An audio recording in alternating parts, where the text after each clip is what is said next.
Assignment sheet discuss कर लेते हैं। तुम लोग का सारा तुम लोगों ने कर लिया था। ये वाला तो हम लोग डिस्कस कर चुके थे क्लास में, है ना? हाँ जी बेटा, यस सर। ये भी डिस्कस कर लिया था, है ना? इसका क्या आंसर आया था आप लोग का?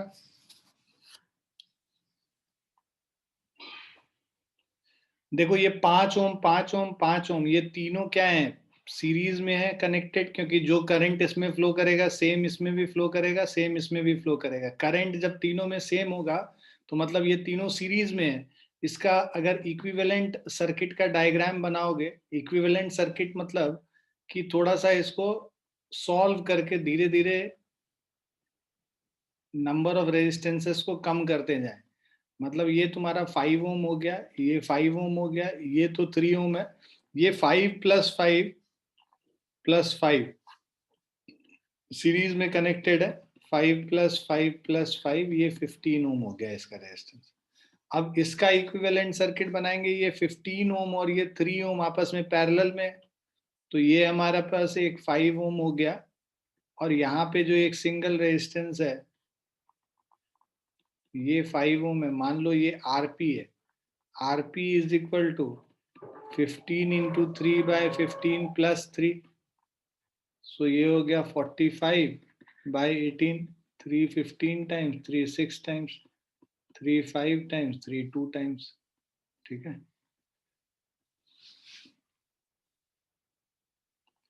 so this is rp is equal to 5/2 ohm, that is 2.5 ohm, है ना?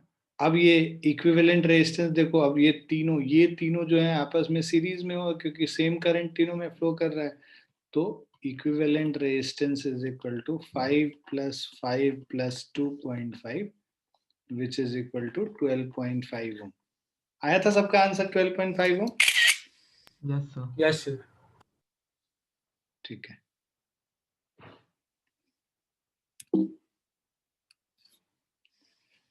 उसके बाद फोर्थ क्वेश्चन कह रहा है 3 resistances of 2 ohm 3 ohm 6 ohm are connected in series in parallel, calculate the ratio of the effective resistances of the series and parallel combination. Series में जब connected है तो 2 + 3 + 6 11 ओम हो गया, और 1/rp इज 1/2 + 1/3 + 1/6। एलसीएम ले लेंगे 6, तो ये हमारा हो जाएगा 2 3 3 2 एंड 6 1 6/6, ये 1 ओम हो गया। हम लोग को रेशियो निकालना है effective resistance of series and parallel, RS/RP। अच्छा 1/RP ये था, हम लोग RP इज इक्वल टू अलग से यहाँ पे रेसिप्रोकल 1 का तो 1 ही होगा, इसीलिए 1 ओम ही होगा। RS/RP इज 11/1, सो रेशियो क्या हो गया 11:1 का।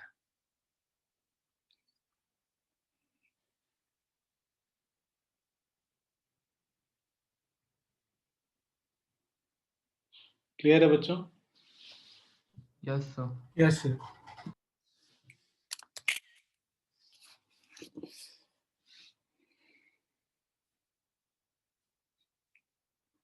How can 3 resistors be connected to give a total resistance of 4 ohm? तो ये देखो 3 रेजिस्टेंस को कनेक्ट करना, टोटल रेजिस्टेंस 4 ओम चाहिए, मतलब 3 से बड़ा चाहिए, है ना? 3 से बड़ा चाहिए। तो अब आप क्या करो, पहले 3 और 2 को, ठीक है, ये इसमें चाहिए 3 और 6 को आप देखो, 6 से छोटा है और 3 से बड़ा है, तो ये दोनों पैरेलल में आ जाएगा, है ना? सो और इसके साथ सीरीज में, मतलब हमारे पास जो रेजिस्टेंस आएगा, ट्रायल एंड एरर मेथड होता है, कंबाइन करके देखना पड़ेगा। सो 6 ओम तो फॉर श्योर सीरीज में नहीं है, मतलब 6 ओम तो पैरेलल में ही लगेगा, या तो 2 के साथ लगेगा, या है ना, या 3 के साथ लगेगा। तो अभी हम लोग पहले 3 के साथ लगा के देखते हैं। सॉरी, ये 2 हो गया, ये 3 ओम हो गया, ये 6 ओम हो गया। इन दोनों का जो इक्विवेलेंट सर्किट आरपी का वैल्यू है 3 × 6/3 + 6, 18/9 विच इज 2 ओम, और ये 2 ओम के साथ फिर सीरीज में हो गया, तो 2 ओम प्लस 2 ओम 4 ओम हो गया. Equivalent resistance is 2 + 2 which is equal to 4 ohm. Clear है बच्चों? Yes, sir.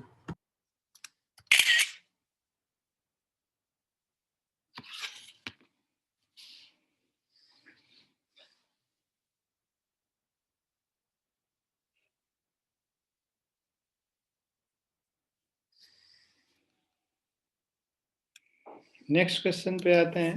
Calculate the effective resistance of the following combination of resistances.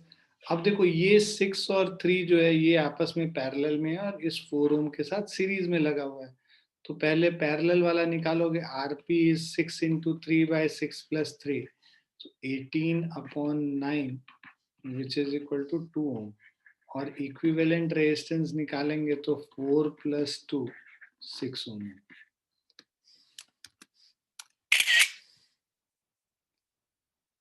Clear?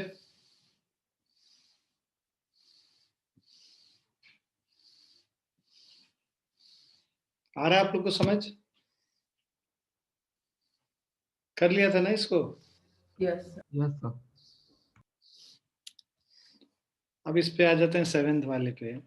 7th वाले determine the following quantities for each of the two circuit shown the equivalent resistance. तो पहले ए part को solve करते हैं, है ना. ए पार्ट के सारे पार्ट्स सॉल्व करेंगे. ए पार्ट का जो फर्स्ट पार्ट है, मतलब इस वाले सर्किट का जो first, the equivalent resistance. Equivalent resistance is because all the resistances are in series 20 + 30 + 50, 100 ohm हो गया. Second part, total current from the power supply. So V divided by R equivalent is equal to current. Total voltage 125 और divided by 100 1.25 ampere. Third part कह रहा है current through each resistor. तो तीनों resistor series में है. Since resistances are in series, ठीक है. since resistances are in series, जो the current through each resistor will be equal to total current. Current through each resistor is equal to total current only, 1.25 ampere only. Fourth part, voltage drop across each resistor.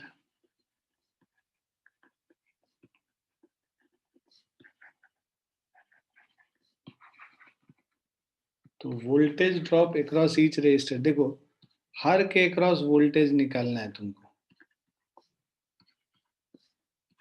मतलब इसके across voltage V1 है, इसके across voltage V2 है, इसके across voltage V3. अब current सब में जा रहा है सेम, ठीक है. इधर कर लो, इस डायरेक्शन में करंट फ्लो कर रहा है. करंट सब में जा रहा है सेम. अब V1 क्या हो जाएगा? Total current I into radius R1. I का वैल्यू है 1.25, radius 25 volts.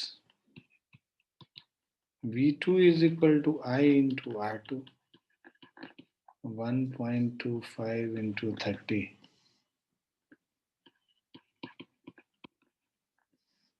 37.5 volt.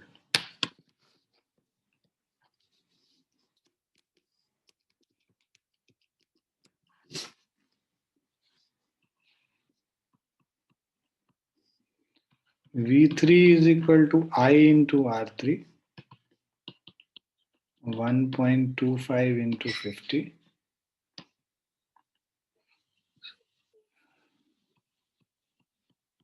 62.5 volt.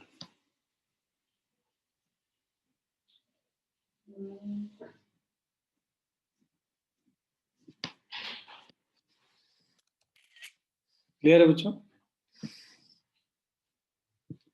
Yes, sir. Yes, sir.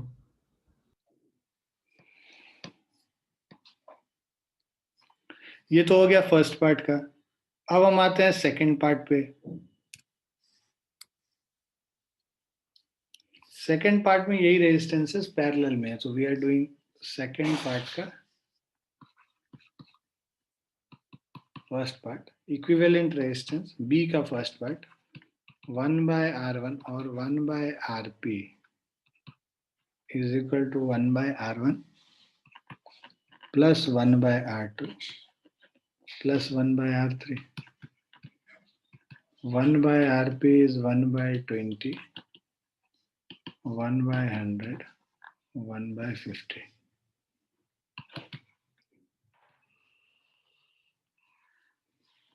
100 LCM होगा 25 152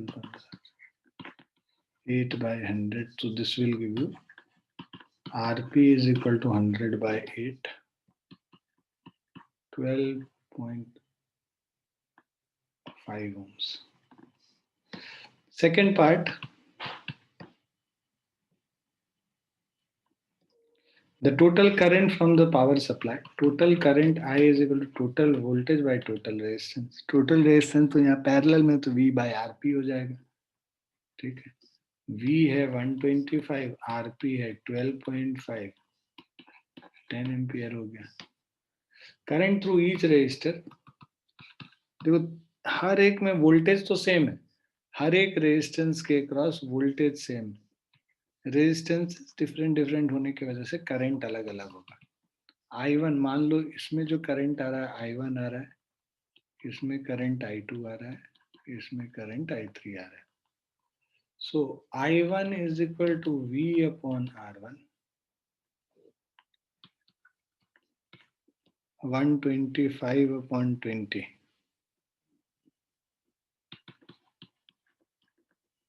6.25।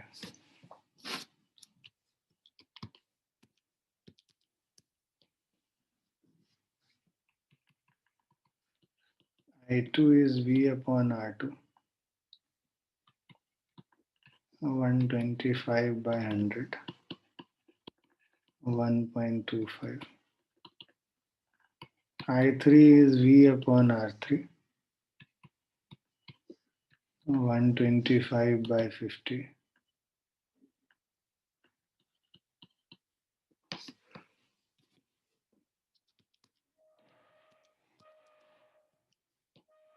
ठीक है।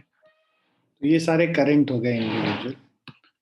वोल्टेज अक्रॉस ईच रजिस्टर, मैंने जैसा कि बताया वोल्टेज सबके अक्रॉस सेम होगा, V1 V2 V3 सेम होगा टोटल वोल्टेज के बराबर, which is equal to 125।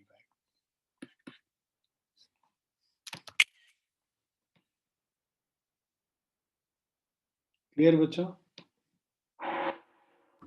Yes, sir.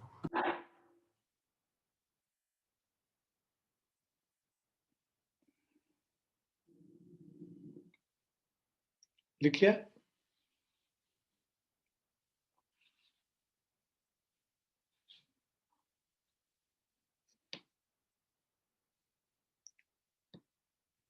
इसको कर लिया था बुद्धे तुमने सेवेंथ वाले को?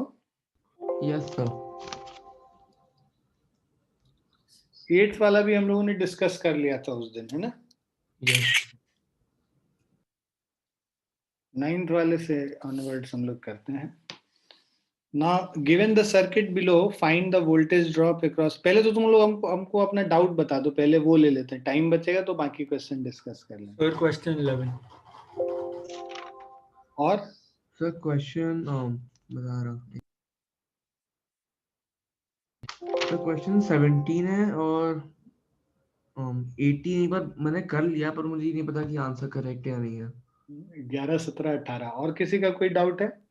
So 13. 11 13 17 18 और कुछ? बाकी लोग लगता है करते नहीं है, या फिर बहुत होशियार हैं, उनको डाउट होता ही नहीं। चलिए 11th वाला कह रहा था सर्किट बिलो कंसिस्ट ऑफ 11। मुझे 9th में था। हाँ चलो 9th भी कर लेते हैं फटाफट। So given the circuit below, find the voltage drop across the 4 ohm resistor, है ना, और voltage drop across 5 ohm, current through 2 ohm and current through 7 ohm.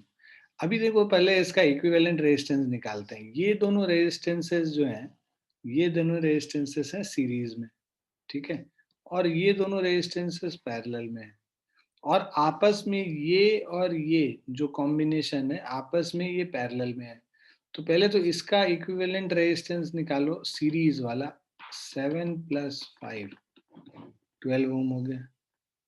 इसका इक्विवेलेंट निकालो RP इज इक्वल टू 4 × 2/4 + 2, 8/6 तो 4/3.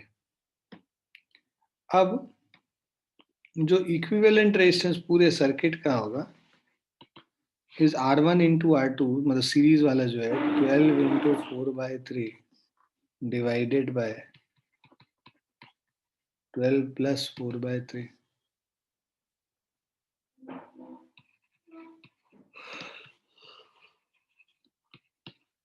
48/3, 12 3 36 + 4, 40/3. ये कैंसिल हो गया. 8 6 9 8 5 6/5,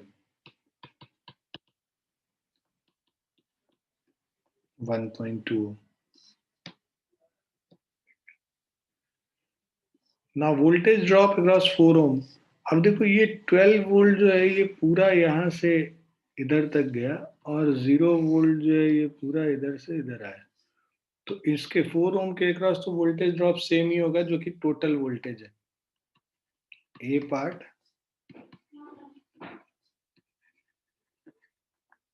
voltage drop across 4 ohm resistor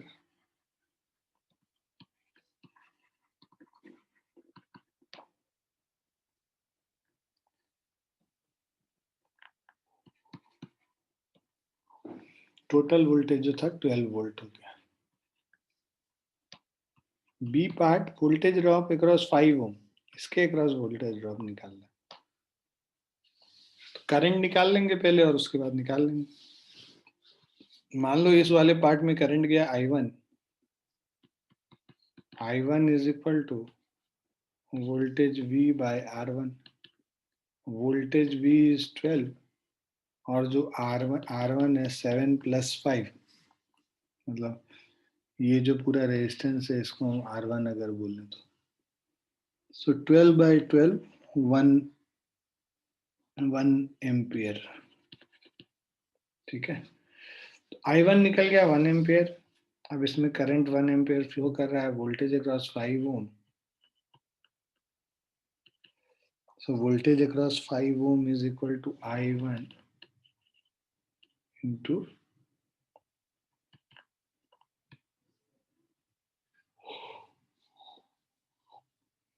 I1 है 1 एम्पियर और R1 है 5 ओम, तो ये हो जाएगा 5 वोल्ट.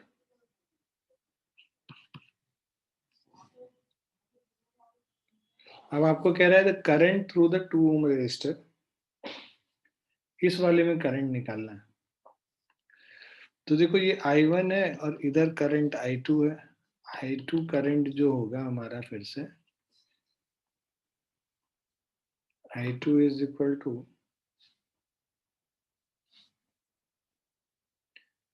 अब देखो voltage by V bye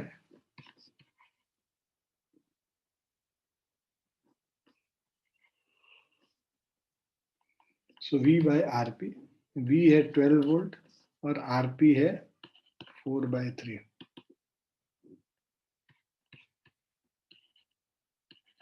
9 ampere हो गया.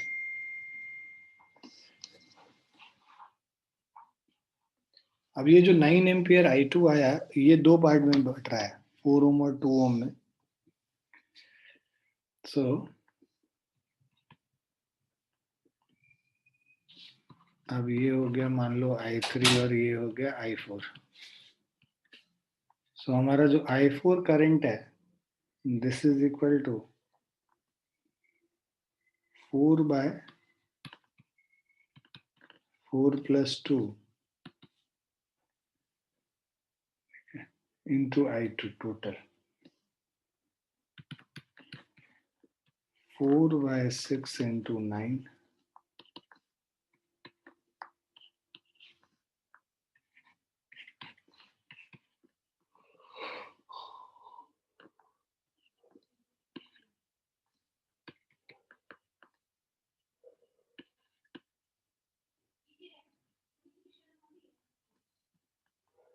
सर हमने ये 4/4 + 2 क्यों करा? ये हम लोग रेशियो निकालते हैं ना, ये जो मान लो हमारे पास दो रेजिस्टेंसेस हैं, ये एक फॉर्मूला हमने बताया था। टोटल करंट अगर इसमें I फ्लो कर रहा है, मान लो इसका रेजिस्टेंस R1 है और इसका रेजिस्टेंस R2 है, इसमें करंट I1 आ रहा है, इसमें करंट I2 आ रहा है, तो I1 is equal to I times R2 by R1 plus R2 और I2 is equal to I times R1 upon R1 plus R2। इसलिए क्या उस फॉर्मूले को लगाया बेसिकली। उसके अलावा भी हम लोग कर सकते थे, वोल्टेज निकाल के भी कर सकते हैं। तो हम लोग को मान लो I2 पता चल गया और इक्विवेलेंट ये है, I2 9 एम्पियर हो गया, ठीक है, और RP जो है हमारा 4/3 है, ठीक है। हम लोग को करंट निकालना है थ्रू 7 ओम, 2 ओम वाला पहले निकाल रहे हैं ना। 2 ओम वाले में तो सिंपली भी कर सकते थे, इतना करने की जरूरत भी नहीं थी। वोल्टेज 12 वोल्ट ही है इसके अक्रॉस, ठीक है। I4 is equal to voltage V by R4, voltage 12 volt है, 12/2 6 एम्पियर हो गया।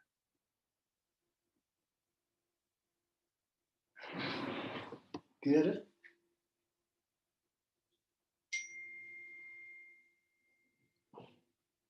और डी पार्ट में कह रहा है करंट थ्रू 7 ओम, ठीक है। अब ये I1 हम लोग को दे रखा है 1 एम्पियर, हम लोगों ने निकाल रखा है, तो करंट जो I1 होगा वही 7 ओम में भी रहेगा। Current through 7 ohm resistor is I1 which is equal to 1 ampere.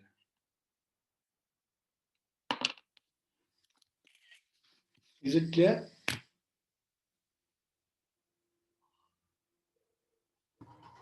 Yes sir जो 2 ओम रेजिस्टर है उसका वोल्टेज 12 वोल्ट है। हाँ, उसका 12 वोल्ट है। देखो ये क्या होता है, ये positive terminal negative terminal, positive terminal से एक वायर जो है बिना कोई बीच में रेजिस्टेंस आए, ये वायर डायरेक्टली यहाँ पे कनेक्टेड है, तो इसका अगर 12 वोल्ट है पोटेंशियल, तो इस पॉइंट का भी पोटेंशियल 12 वोल्ट है। और ये अगर जीरो है हम लोग के हिसाब से मान लो, तो इसको जीरो को यहाँ पर से इधर से वायर से जाना ज्वाइन करोगे तो ये भी 0 वोल्ट ही होगा। तो ये 12 वोल्ट हो गया और ये 0 वोल्ट हो गया, तो उससे हम लोग को 12 माइनस 0 करके 12 वोल्ट आता है इसका पोटेंशियल डिफरेंस। क्लियर है? यस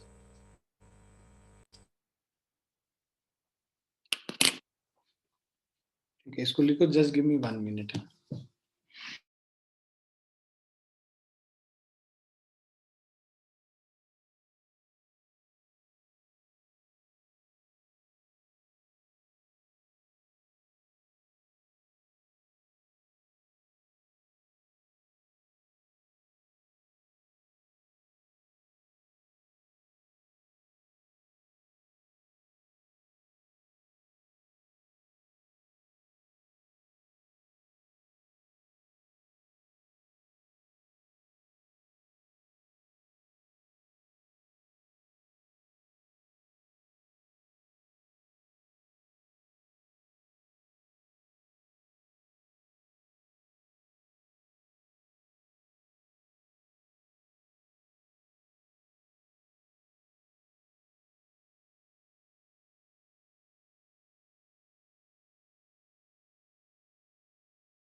जी सॉरी बच्चों, ये लिख लिया ना सबने? नेक्स्ट पे चलते हैं। और तुम लोग का था 11th वाले में डाउट। 11th वाला है, the circuit below consist of 11 identical 1 ohm resistors connected to a 15 volt power supply. Determine the total resistance of the entire circuit. अब देखो सभी जो है ना 1 ohm रेजिस्टर ही है, मतलब ये भी 1 ohm है, ये भी 1 ohm है और ये भी 1 ohm।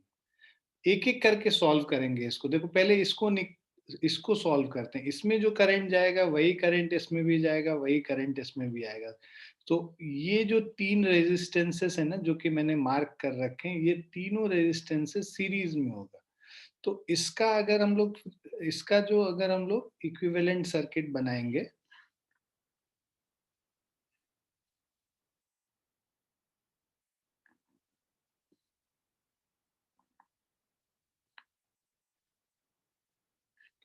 अब ये जो 3 रेजिस्टेंसेस है ना, इन तीनों रेजिस्टेंसेस को हम लोग एक सिंगल रेजिस्टेंस से रिप्लेस कर लेंगे। क्यों? क्योंकि इसका RS इज इक्वल टू 1 + 1 + 1 3 ओम हो गया। उसी तरह ये जो 3 रेजिस्टेंसेस है ना, ये जो 3 रेजिस्टेंसेस हैं, ये तीनों रेजिस्टेंसेस भी आपस में सीरीज में कनेक्टेड है। तो ये भी 1 ओम, 1 ओम और 1 ओम 3 ओम है। तो इसके अक्रॉस एक 3 ओम का रेजिस्टेंस आ गया और ऊपर वाले के भी अक्रॉस एक पैरेलल में 3 ओम आ गया। ये 1 है, ये 1 है, ये 1 है और ये 1 है। इसके अलावा यहाँ पे एक 1 ओम रेजिस्टर है और ये सर्किट पूरा कंप्लीट हुआ है। ये क्लियर है सबको? Yes sir. R1 क्या सीरीज में नहीं है R2 के साथ? नहीं, R1 ये R2 इसके साथ सीरीज नहीं है। बीच में एक रेजिस्टेंस इधर निकल के आ गया ना, तो इसको सीरीज नहीं बोलेंगे। एक एक करके पीछे से सॉल्व करना शुरू करते हैं। इनके बीच में और कोई कनेक्शन नहीं होना चाहिए। इसके बाद सीधे दूसरा रेजिस्टेंस शुरू होना चाहिए और दूसरे के बाद सीधे तीसरा होना चाहिए। तो पहले इस वाले लाइन को सॉल्व कर रहे हैं, ये वाला लाइन को। और यहाँ पे भी जो पहले इस वाले रेजिस्टेंस के बाद ये वाला रेजिस्टेंस डायरेक्टली और ये उसके बाद डायरेक्टली है, तो सब में करंट सेम है। इस लेग को पहले सॉल्व करेंगे। अब ये 3 ओम और 1 ओम जो है ना, ये आपस में पैरेलल में होगा। ये R1 R2 के साथ सीरीज में नहीं है, बिकॉज ये बीच में एक और रेजिस्टेंस लगा हुआ है इसके। तो जो करंट इसमें फ्लो कर रहा होगा, अब करंट 2 पार्ट में ब्रेक हो गया। करंट बिकॉज 2 पार्ट में ब्रेक हो गया यहाँ पे आके, इसीलिए ये दोनों सीरीज में नहीं है। करंट तो सेम होना चाहिए ना सीरीज में, उसके हिसाब से तो R1 में जो करंट आ रहा है वही सेम R2 में होना चाहिए। लेकिन ये तो एक और रास्ता है करंट के लिए, तो करंट तो कुछ इसमें भी बढ़ जाएगा। तो इसीलिए R1 R2 सीरीज में नहीं है। ये पॉइंट क्लियर है? Yes sir. अब ये 3 ओम और 1 ओम वाला जो है यहाँ पे, एक मिनट, ये जो 3 ओम और 1 ओम वाला है, ये आपस में पैरेलल में है और ये 3 ओम और 1 ओम आपस में पैरेलल में है। तो पैरेलल वाला निकालोगे, RP is equal to 3 into 1/3 + 1, 3/4। यहाँ पे भी 3/4। अब इसका इक्विवेलेंट सर्किट बनाते हैं।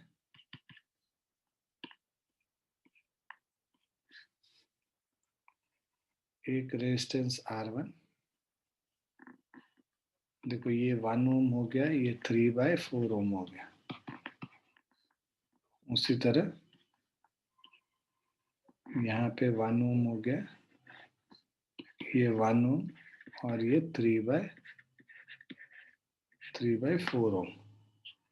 उसके बाद फिर से यहाँ पे ये 1 ओम हो गया। ठीक है। सो 1 + 3/4, तो ये 7/4 ओम हो गया। 15 वोल्ट। अब ये देखो 7/4 और 7/4, 1 + 3/4, 7/4 ओम हो गया।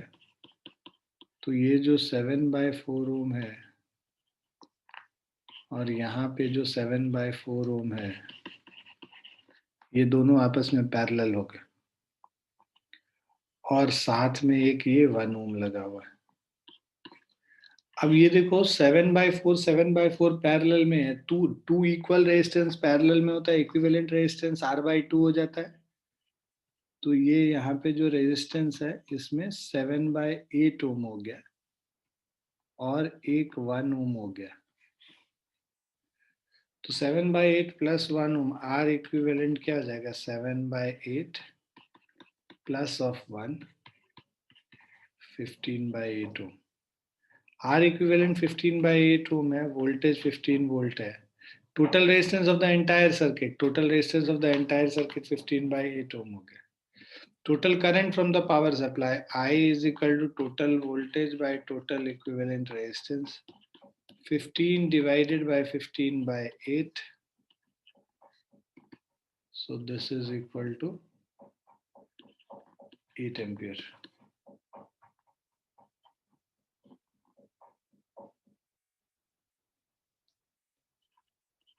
Clear बच्चों? Yes sir. वो 1 + 3/4 क्या था जो ऊपर लिखा है?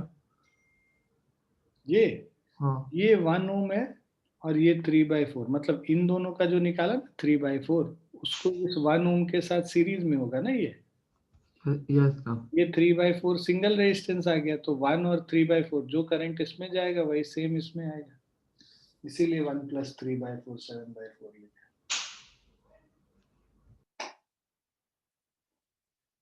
ठीक है।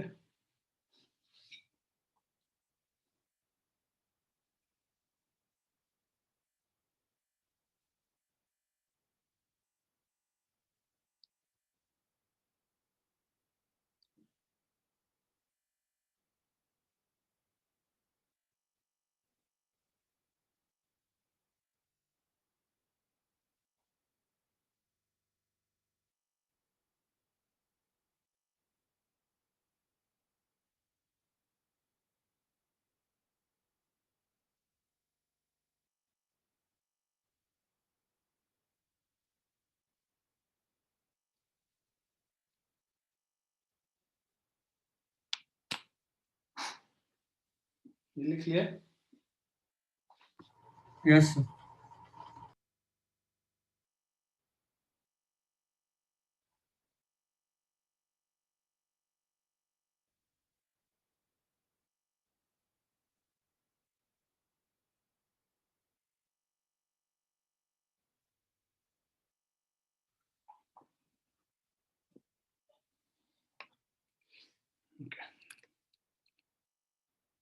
ट्वेल्थ वाला हो गया या किसी का डाउट था 12th वाला? सर एक बार आंसर बता दीजिए, आई एम नॉट श्योर। देखो ये क्या होता है, इसमें एक कैच है। ये एक, इसका मतलब ये एक डायरेक्टली एक वायर लगा हुआ है और एक 5 ओम का रेजिस्टर है। तो करंट क्या होगा जो इसमें से आ रहा है ना, वो इसमें जाएगा ही नहीं, मतलब ये रेजिस्टेंस का कोई यूज नहीं है, क्योंकि सारा करंट जो है जिधर रेजिस्टेंस 0 होगा ना उधर से ही पास कर जाएगा। इस वाले लेग में there will be no current at all, so current here will be 0, so you can remove this. बच गया ये 5 ओम और ये 5 ओम, तो इक्विवेलेंट रेजिस्टेंस यहाँ पे 5 + 5 10 ओम होता है।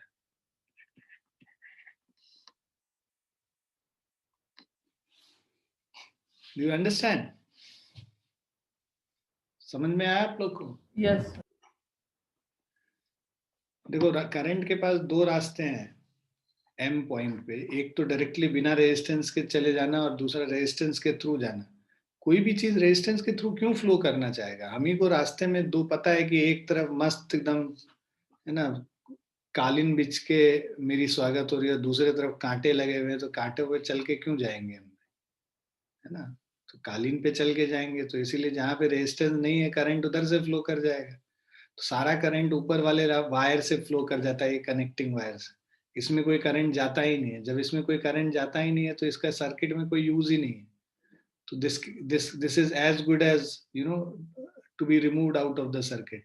So then in that case only two resistances will be there, one this 5 ohm and the other this 5 ohm. Add them together, you will get the equivalent resistance.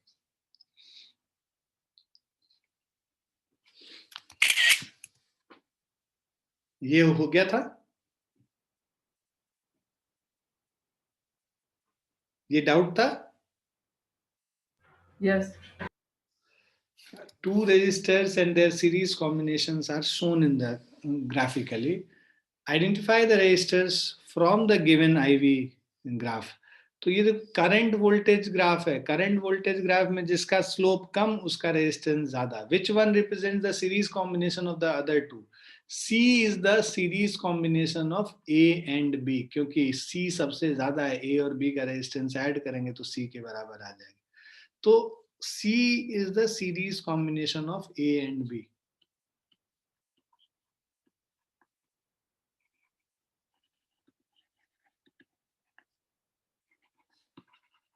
Clear है बच्चों? Yes, sir. अब कह रहा है identify the resistance from the given IV, which one represent the series combination of the other two. Give reason for your answer. Which resistor has the more value than the other? B has a resistance of B is greater than resistance of A. Which resistor has the more value? कर लिया. Plot the VI graph of the same. इसका VI graph बनाएंगे तो just इसका उल्टा बन जाएगा. मतलब ये C हो गया, ये B हो गया, ये A हो गया.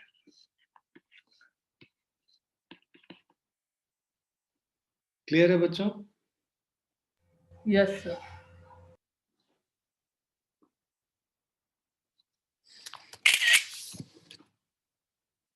ये भी किसी का डाउट था?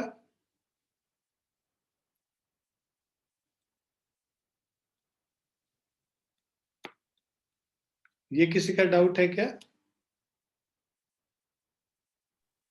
ये No, ऐसा क्वेश्चन तो तुम्हारे एनसी वो तुम्हारे बुक में भी है सॉल्व वाले. 15 क्वेश्चन कह रहा है to wires A and B of the same length made of the same white material have their VI graph as shown. Which of them is thicker? Thicker होगा resistance come.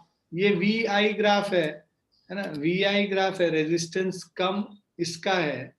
Since resistance of A is less than resistance of B, so this means resistance of A is, wire A is thicker. Clear है बच्चों? Yes, sir.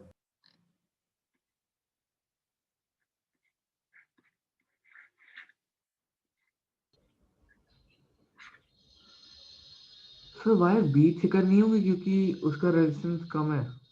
B का नहीं, VI graph है ना बेटा. तो VI graph तो resistance of A कम हुआ ना. स्लोप जिसका ज्यादा उसका रेजिस्टेंस ज्यादा. मतलब B का रेजिस्टेंस ज्यादा A के रेजिस्टेंस से. A का कम रेजिस्टेंस है इसीलिए ज्यादा थिकर. मुझे लगा वो आईवी ग्राफ है. नहीं, VI ग्राफ बेटा.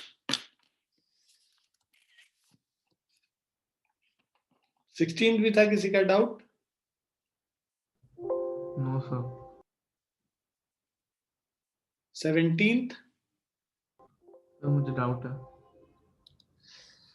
A student connects 4 ammeters and 4 bulbs having the same rating in the circuit as shown in the as given below. Reading of the 2 ammeters A1 and A3 are same and equal to 0.3 ampere. A1 और A3 दोनों का same है 0.3 ampere. अब ये हमारा A2 है और ये हमारा A4 है. What are the readings on the other 2 ammeters? है ना. अच्छा, ये लैंप L2 हो गया, लैंप L1 हो गया, यहाँ लैंप L3 हो गया, लैंप L4 हो गया. ठीक है. अब what are the readings on the 2 ammeters? The reading of voltmeter across bulb L2 is 10 volt. ठीक है. Calculate the power rating transferred by the power being transferred by the bulb L2. ठीक है. तो अब देखो ये 0.3 एम्पियर 0.3 एम्पियर है. अब इनमें कंपेयर करो इसके रेजिस्टेंस और इनके रेजिस्टेंस में. मान लो हर बल्ब का रेजिस्टेंस R है. यहाँ पे ये R और R प्लस R 2R हो गया. तो यहाँ पे रेजिस्टेंस हाफ है इस रेजिस्टेंस के अपेक्षा. तो यहाँ पे जो करंट का डिस्ट्रीब्यूशन होगा ना, ये देखो टोटल करंट आ रहा है ये I is equal to 0.3 ampere. ये दो पार्ट में बट रहा है. एक ये I1 और दूसरा जो इसमें जो करंट है नीचे वाले में I2. तो नीचे वाले में जो करंट निकालोगे I2 is equal to R1 by R1 plus R2 into total current I। अभी तुरंत ये फॉर्मूला बता रहे थे, है ना, बताया था ना अभी। सो ये 0.3 इंटू R1। अब देखो R1 बोले तो ये जो रेजिस्टेंस है ना, इसको ये R1 हो गया, है ना, क्योंकि I1 इसको कह रहे हैं। तो I2 is equal to R1 into, so this is R by R plus R, 2R cancel हो गया, तो ये 0.5 एम्पियर हो गया, सॉरी 0.1, R1 प्लस R2 है ना, 2R प्लस R 3R हो गया, सॉरी बच्चों। सो ये 0.1 एम्पियर हो गया। तो ये जो ब्रेक होता है इसमें ये 0.1 एम्पियर आ जाएगा और इसमें 0.2 एम्पियर आ जाएगा, ठीक है ना, क्योंकि रेशियो रेजिस्टेंस का 1:2 है, तो करंट का रेशियो 2:1 होगा, राइट। उल्टा बोल रहा हूँ मैं, ये 0.1 एम्पियर है और ये 0.2 एम्पियर है, ठीक है ना। तो यहाँ पे बिकॉज करंट का रेशियो I1:I2 करोगे तो 0.2:0.1 is equal to R2 upon R1। So I2 is equal to 0.1 ampere, I1 is equal to 0.2 ampere. अब reading of volt meter across bulb L2 is 10 volt. अब देखो ये जो इसके अक्रॉस एक जो वोल्टेज है, this is equal to 10 volt. Calculate the power being transferred. Power is equal to voltage into current. Voltage 10 volt है, current 0.2 है, so ये 2 joules। आगे समझ?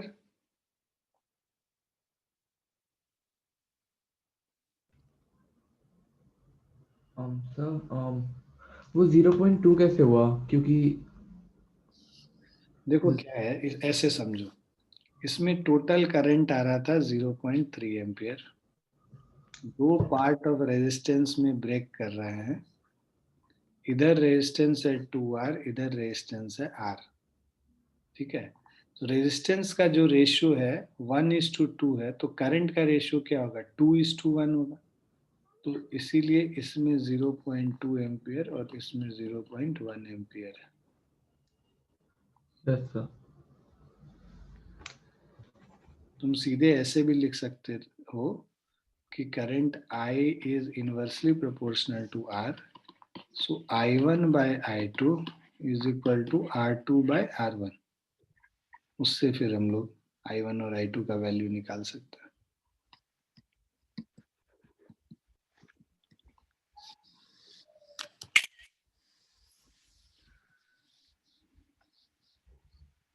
Yes sir. 18th वाले में अच्छा आंसर्स चाहिए, तो बहुत सारे क्वेश्चंस हैं इसमें। 12 identical 1 ohm resistors are connected in a circuit that consists of two square loops. Determine the resistance between the following pair B and G. इसमें से करंट जा रहा है और इसमें से करंट निकल रहा है, ठीक है, इसके अक्रॉस निकलना है। अब इसमें क्या करो ना, एक एक करके सॉल्व करेंगे। ये दोनों रेजिस्टेंस सीरीज में है, ये दोनों रेजिस्टेंस सीरीज में है, ये दोनों सीरीज में है, ये दोनों सीरीज में। सो जो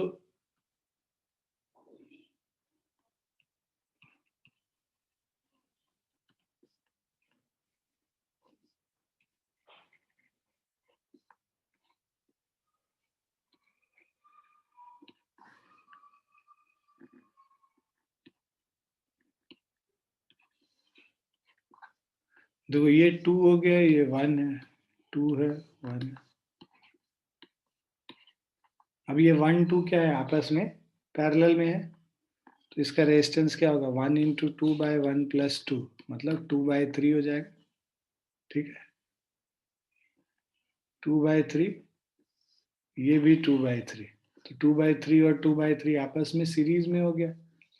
तो इधर जो रेजिस्टेंस है ये 4/3 ओम, इधर जो रेजिस्टेंस है ये भी 4/3 ओम, 4/3 पैरेलल में है, 4/3 पैरेलल में हाफ हो जाएगा, तो ये 2/3 ओम हो गया।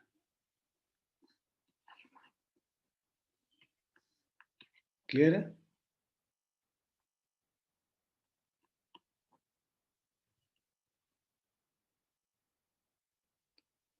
क्लियर है Yes, बच्चों?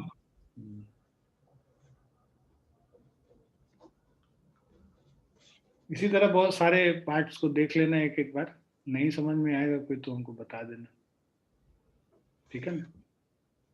हम yes, sir. तुमको आंसर्स भेज देंगे, अपने आंसर्स मैच कर लेना, ठीक है? बना के भेज देना।